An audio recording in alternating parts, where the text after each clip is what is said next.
Hi, this is Chuck Somerville. It is Saturday, August 14th, 2021. This is my second installment in my very sporadic series of capturing my family's history by interviews. Today, we're talking to my mother, Freda Sommerville. Hi, Mom. Hi, Chuck. Hi. So let's get right into this. I have a list of questions. These were compiled between myself and your daughter. So the first one is, why don't you, I'd like you to talk about you being in a cast while either you had a baby or while you were a baby. Yeah, probably when you were a baby, you were in a cast. Tell me about that. Well, I was born with a dislocated hip. And it took, I'm not exactly positive, but I think it took around I was 3 years old before I finally, they would put it back in and it would dislocate again. And it took about 3 years before I finally could walk. So you spent the first 3 years in a cast, or was that on and off? Well, it was on and off. They would put it in there. And, because I was born with a disformity, so they had to work with that. And, this is what I've been told, but, of course, I don't remember any of that. Okay. Well, I certainly remember you having problems walking as I was growing up. Right. You had a link, but you kept up as best you could with the family, and we walked a lot, going to theme parks and vacations and stuff. So I think you did pretty well. Well, and I had two babies, natural birth, so that was kind of a miracle in itself. Were both of your births vaginal, or were they in a cesarean? Yeah. Both vaginal. No, they were vaginal. Awesome. Debbie was little. I think she only weighed like 6 pounds, or maybe like 5.5 pounds. And then you weighed 6 pounds. Okay. Do you want to talk any about your memories of either of those births? I don't really remember. Luckily, I don't remember anything. Well, I've been told that I was born at Cabell Huntington. I'm not sure where Debbie was born. Well, she was born at Cabell also. Okay. So let's talk about your dad a little bit. So he worked for the railroad. Tell me about the work that he did at the railroad and your memories of him working there. I remember him talking about he was sort of disabled. And I don't know how long he'd been disabled, but I know he had a really bad hernia and had like a really big pouch like on him, and he didn't have a lot of strength. So they had like this little room built, and the workers would come and get parts from him for repairing C&O cars, and I guess maybe engines and all kinds of stuff. And so they would come to him and get parts, and so that was the kind of labor that he did. So C&O is the Chesapeake and Ohio Railroad, which was, right. I guess, one of the major railroads there in Huntington, West Virginia. Right. For listeners, I grew up in Huntington, West Virginia. I think, Mom, you grew up in Huntington as well, didn't you? Right. Yeah. So one of the things about Huntington is a major transfer point for West Virginia coal to the barges on the Ohio River. So the railroad was a very important business in Huntington. And so he was helping keep track of parts. Didn't he keep track of tools as well? Right. I'm not sure exactly. I just know he had this little, they had built him like this little building, inside of another building. Uh-huh. And workers would come and get parts when they were, repairing Sure. railroad cars. Okay, so apparently he also made big breakfasts. Can you talk about that? Well, he would cook breakfast?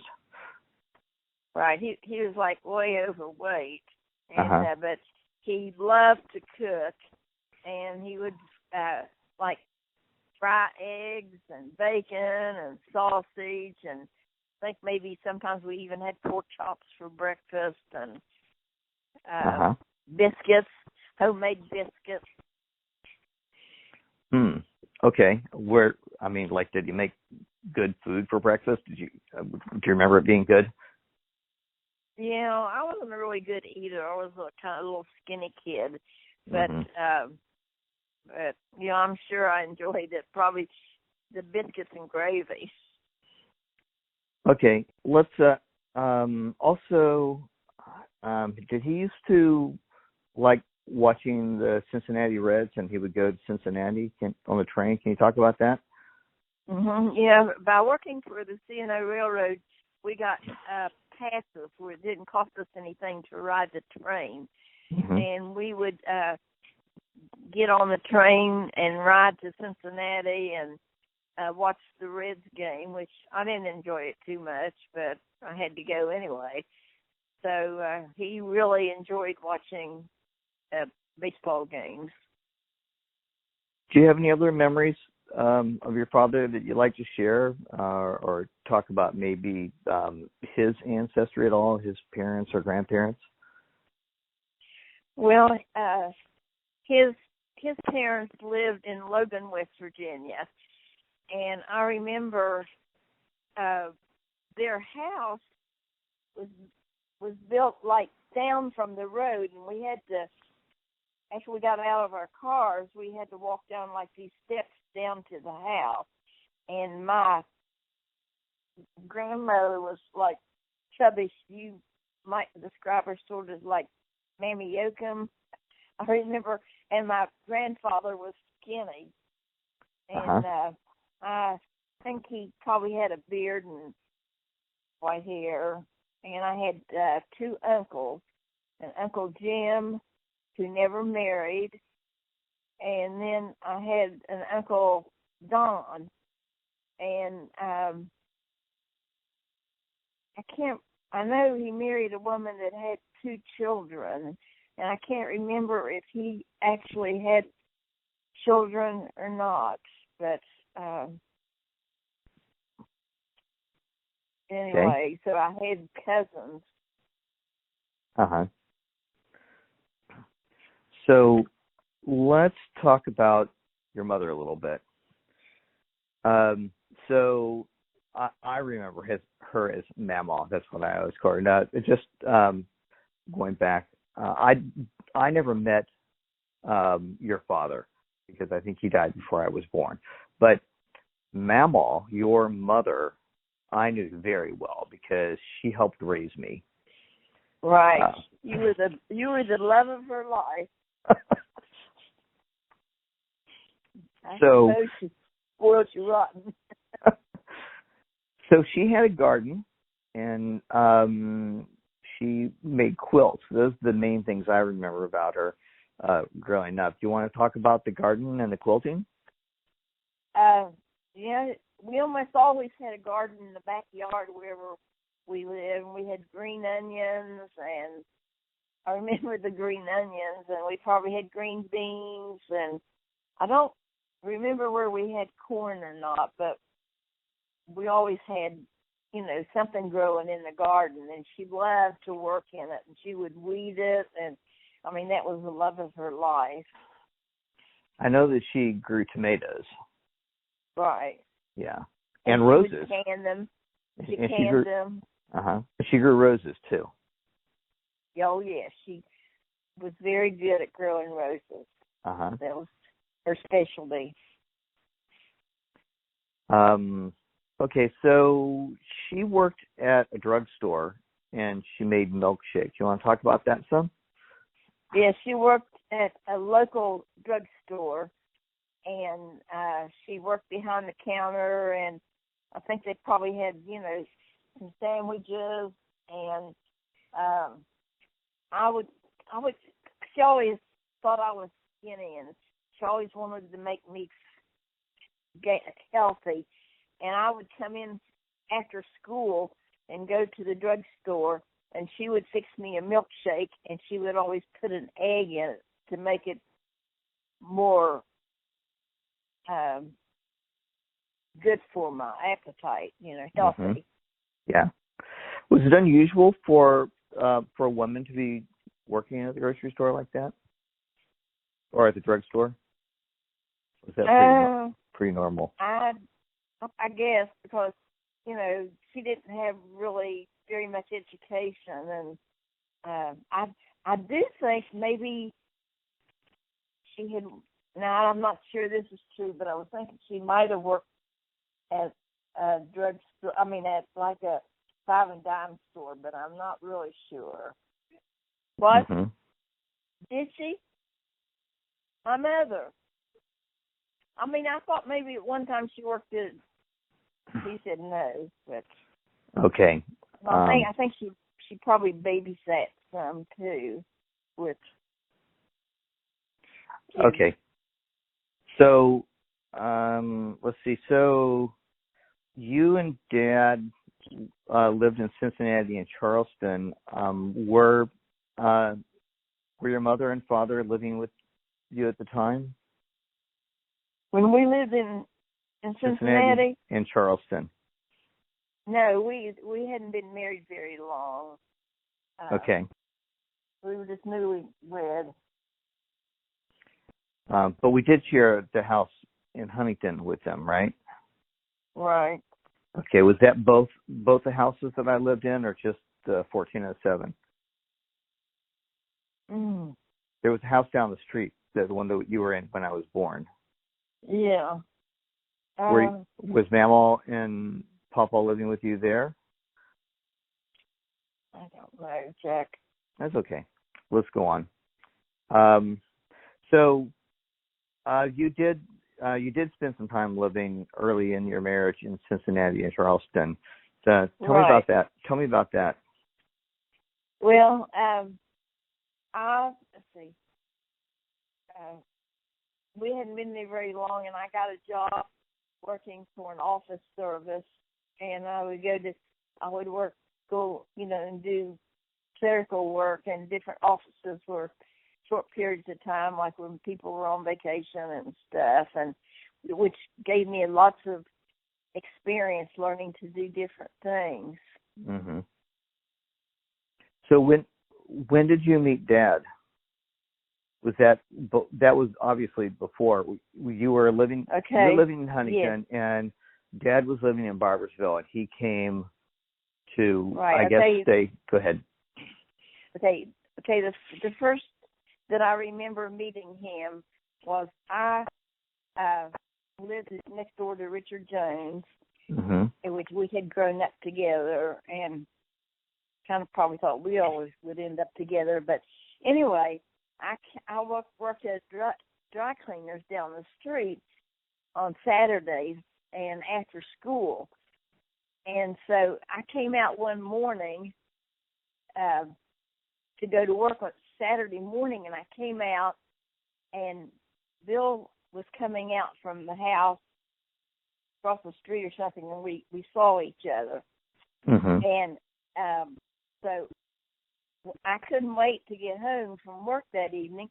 I wanted to ask Richard who that was. I said, who was that really good-looking guy that I saw this morning as I was going to work? And he said, well, that was Bill Sommerville. He said he works with me at A&P. So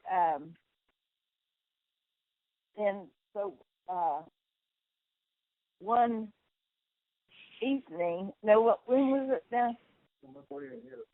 Okay, about a month later, we had the flood, and Bill was kind of flooded out of Barboursville. So he decided to stay at Richard's overnight. They were working at A&P, and the weather was really kind of bad, and Bill would walk from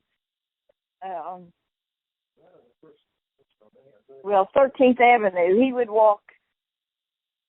He rode the bus, and he had to go from like 13th Avenue, which was like with the grocery store around in that area, and walk all the way to 3rd Avenue down where Marshall was to catch a bus to ride to Sommerville. So one night, with it raining, it was snowing, and the weather was real bad. So Richard said, "Why don't you just spend the night with me, and then we can go to work tomorrow together." So Richard's mother was really nice, and she set up a spare bedroom for Bill and was really good to him. And so the next morning, I was going to work again. I was going to work, and I saw him come out. So I thought about him all day. And so as soon as I asked about, or did I ask about you? Ask about it, and he said he worked with you.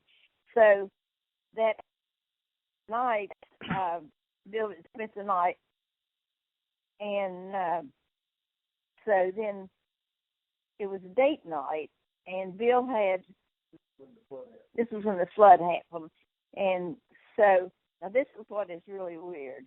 So Richard goes over to my house across the street, next door, and asks my mother if I can go on a date with a friend of his that he works with. And she said yes. She didn't even meet him. And so Bill and I are sitting in the back seat, and at the car. We went to a movie. Went out to eat somewhere, and then we went to a movie. And so after the movie, Richard drove. We were in the back seat, and Richard drove to Ritter Park. Park.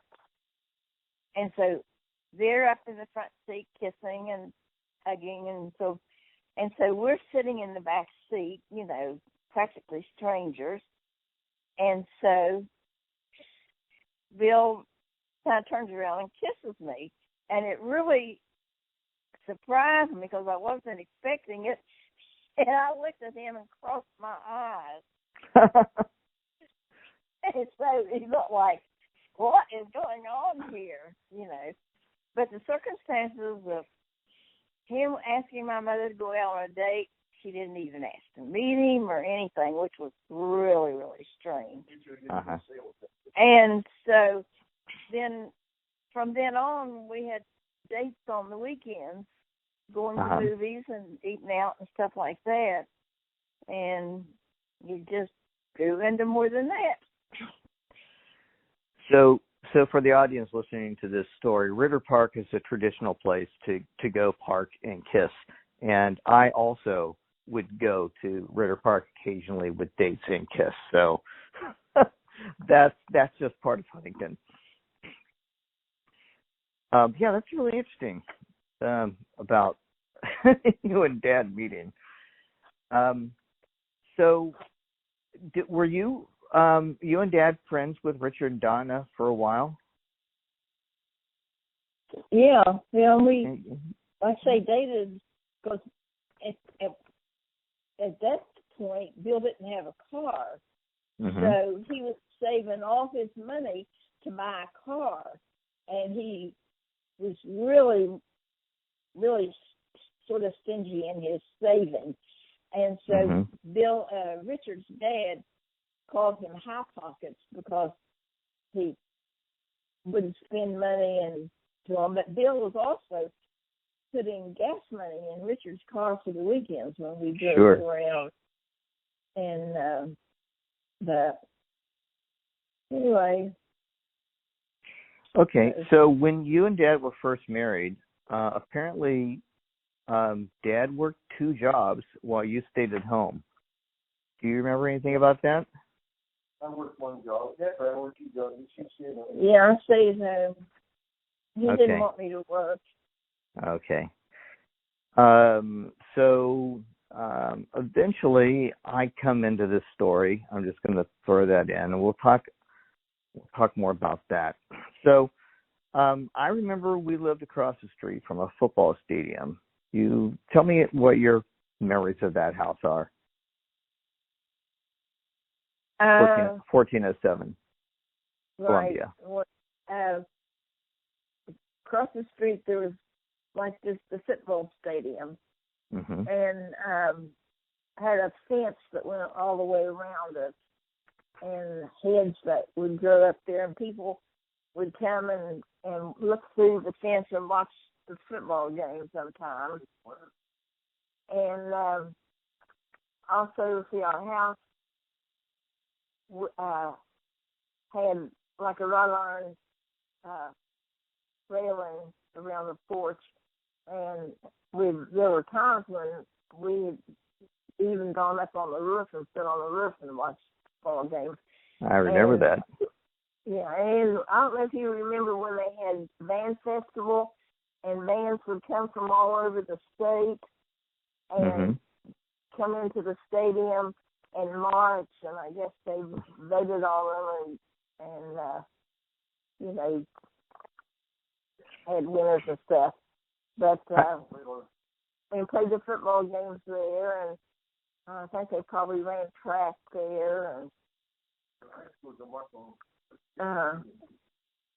so, anyway, street was very active, and so I remember that we used to move our cars from the street up into the lawn on busy nights so that our cars wouldn't be on the street. Right. So, yeah. Okay, so that house only had one bathroom and one phone. That was the early starts. So we all had to share a bathroom. Right. Okay, so now when I was in elementary school, that apparently you didn't learn to drive until we were in elementary school. So tell me about that. Is that right? Did you learn to drive while we were in elementary school? I don't remember that what, Bill. Well, I took driver's ed and got my license through the school, but I didn't have a car to drive, so yeah, he drove the car to work. So again, he wouldn't. Yeah, I never drove the family car. So when I was young, I was prone to injury because I was a little firecracker. Right. So tell me some of your memories of dealing with me and my injuries and having to get stitches and things like that. Well, let's see. How did he crack his head open? He was running out of the hallway and tripped on the flesh. Oh, the day that your grandfather died, you were running down the hallway from like approximately a minute, and you tripped on the furnace vent and ran your head into the wall and split it. And you had a place where you had that scar there. Yes. And so had to take you and have your head stitched up before the funeral. Luckily, we didn't live that far from the hospital. Yeah. So, and I believe I also rode my tricycle into something and had stitches from that, and I banged my head on in exercise equipment at the Y and had stitches from that. And I think I fell at the pool and had stitches from that, and yeah, lots of times I got stitches. And skateboarding accidents. Okay. So we used to go. One of my best memories from growing up was all the vacations we took, and you often went to Myrtle Beach and went camping. So what are your memories of our vacations? Well, like you're right, we camped all the time. And I know Debbie didn't like doing the camping, and so I think she made a comment one time. She, I guess, went on her honeymoon the first time she got to stay in a hotel, didn't she? But yeah, we used to go to Myrtle Beach, and do you remember camping in the trailer? I remember camping in the trailer many times. Yeah. Did you ever get to stay in there when we got the bigger trailer? We started out in a 16-foot Nomad, and then we moved up to. No. We had a 13-foot Scotty. Oh, I don't remember the Scotty much, but I do remember we had a 16-foot Nomad, and then I think we had a 23-foot Chateau. Yeah. Yeah, that was really nice. Yeah, it had forced air heating, so that was a nice trailer. Almost glamping. Yeah, and here's a fun story to talk about. Dad had this isn't in my list, but it's a memory from camping. Dad had a small sailboat that he kept in our garage, and he was strapped at the top of the station wagon. And when we would haul the trailers from Myrtle Beach, and we were at Prince Edward Isle. We were in Emerald Isle area, and there was a sound between the Outer Banks and the mainland, and we were out in the boat at one point, and I think we also had a couple of rafts. Yes, we had rafts, and I was in one of the rafts, and I dropped an oarlock ring into the water, and I just jumped into the water to get it before it sank, and we were in the area that was really deep, and I remember you freaked out. So I'm telling the story, but I'd like to hear more about the story from your point of view, if you remember that. I'm not too familiar with that, but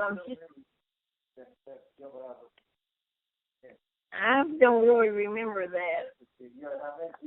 I mean, I really probably did freak out because I probably was scared to death. Well, the thing was, earlier in the day, we had been in an area that was much shallower, and we could just jump out right, and be in waist deep water. So it actually surprised me a bit, but I was actually a fairly strong swimmer by that point, so I was unworried. Okay, so let's talk a little bit about, let's see, you used to sew a lot. Can you talk to me about your sewing? Well, I think my best creations were Bill and I would square dance, and I made quite a few square dance dresses, and then I would take material like my dress and would sew it on a shirt for him so he would match my dress. Uh-huh. And I would wear all these crinolines I had like lacy pantaloons on, and then I had these, crinoline skirts under my dress, so when you twirl me around, and then they would all fly around, and we belonged to a square dance club, and then we would go on Friday and Saturday nights, we would go to different, clubs, homes, where they had their dances. And it would be hosts, and usually had refreshments, and then sometimes they even had like festivals where a whole bunch of clubs would get together. Yeah, we liked the rules. And that was really a lot of fun. So another thing you used to do a lot when you would go out is you would go to Marshall University athletic events like football and basketball. You want to talk about any of those memories? No, not just basketball games. We were in the basketball games for 20-some years, didn't we? Yeah. Was I working there then? Yeah. That's right. You worked at Marshall University as a secretary. Yeah, I was at one point, which I was really proud of myself. We were the division of College of Education division, and I was secretary to the chairman. We had 3 departments under us, and I was the secretary and took care of all the travel, and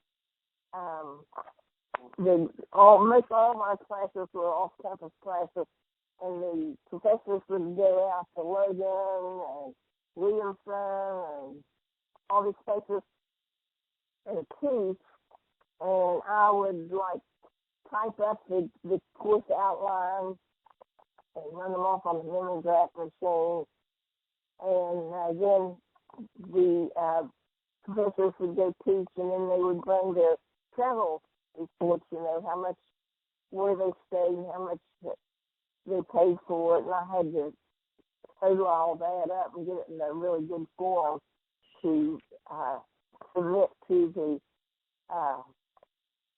College of Education office that we were under. And I had three departments. I took care of the travel that came through and checked it, and supervised work study students, and loved my work. Great. So you also raised, you had some pet animals. You raised finches and puppies and fish, right? Right. Do you have any fun stories to talk about that? You can always talk. I mean, the dogs are always fun to talk about, but I'm a dog lover. Yeah, I was trying to see. You have to forgive me, Sam, because I've lost part of my memory, and I'm losing more. I guess you've heard of that medicine, you take for memory loss. I take pills that the doctor had said I've lost one segment of my brain.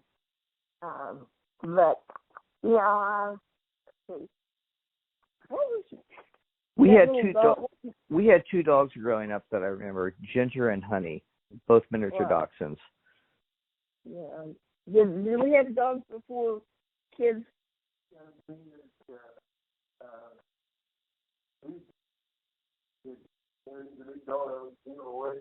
Yeah. I can't hear what he had to say. I had a dog from Duke. He was a big dog. I don't even know where we got him now, but Mom, is the phone lined up with your mouth? You're not coming through well. Yeah. That's better. Better. Yeah, that's better. So I have a vague memory that the dog that you might have had was named Pinky. Does that sound right? Pinky, yeah. Yeah. She was kind of a little terrier, and she was kind of white, but she also had like a little cast to her, what I call her Pinky, because I learned that she had like some kind of like shade to her that's off white. Well, so one of your lifelong friends was Becky Cooper. Right. And I remember many times when we would go camping, we would camp with the Coopers and also with the Cremines. It would be Ronnie and Sonia. Right. And we would sometimes go camping with them at Myrtle Beach, and sometimes we would go camping at the Riverside Family Campground, where there was motorcycle riding, and which is where I first learned to ride a motorcycle. Do you want to talk a little bit about your friendship with Becky and memories you have with her? Yeah, Becky and I really grew up together, and she, when we were growing up,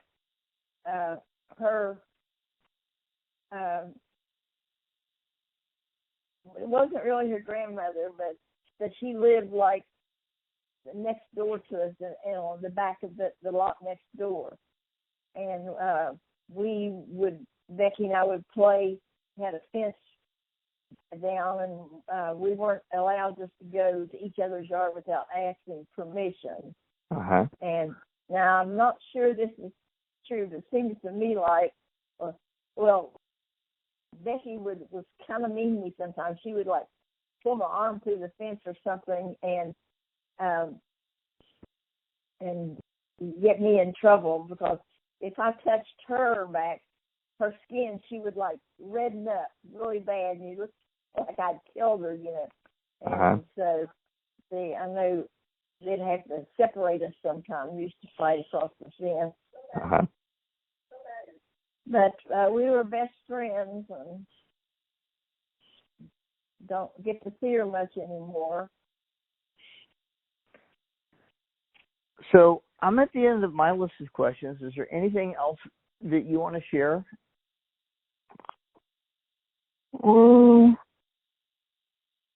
No, can't think of anything except, you know, Been in love 65 years. what? Been in love Yeah. 65 years. Been in your life? You've been in love. Oh, been in love 65 years. You've been married to, been with Dad for 65 years. That's great. Okay, I'm going to wrap this interview up. Thank you very much for your time, Mom. And Well, you're welcome. I think you did great. I'm anxious to hear how all this turns out. So. Okay. Thank you. Just be good, you know, to hand down in history. Exactly. That's why I'm doing this. Okay. Okay. Well, I love you. I love you too. Bye-bye. Goodbye.